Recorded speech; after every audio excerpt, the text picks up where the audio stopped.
Dans l'optique de rendre le système de transport fluvial très compétitif en Afrique centrale, l'Union européenne a alloué une aide de 2 millions d'euros à cette sous-région. Cette subvention s'inscrit dans le cadre du 11e Fonds européen de développement du programme d'appui à la gouvernance des infrastructures régionales et nationales en Afrique centrale. L'exécution de ce projet, qui va s'étendre sur 3 ans, vise à accompagner la Commission internationale du bassin Congo-Ubangi, Sangai, SICOS. Ma pensée profonde, c'est que s'il s'agit de 2 millions d'euros, ce montant est très petit, mais qu'à cela ne tienne, il va certainement aider à pouvoir faire des études et des analyses et éventuellement quelques descentes sur terrain pour être en mesure de faire parler les différentes parties prenantes.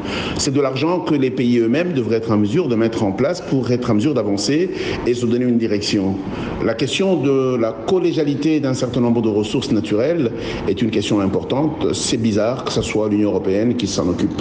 Selon les États membres de la SICOS, les résultats directs attendus de ce projet sont la mise en place des guichets uniques, pilotes au niveau des 3 ports, en l'occurrence en République démocratique du Congo, en Centrafrique et en Angola. Ensuite, la construction des unités fluviales, pilotes en bois selon les normes de sécurité. Aussi, l'amélioration de la sécurité de la navigation dans les bassins du Congo et de l'Ogooué au Gabon. Enfin, l'élaboration des règlements communs relatifs à la gestion des déchets issus des unités fluviales et des plateformes portuaires dans les États membres de la SICOS. Ce financement est juste limité. Il va contribuer probablement à faire le design des solutions qui peuvent conduire à la fluidité dans la mobilité, mais également à la réduction des accidents. Mais ça, ce sera un effet secondaire.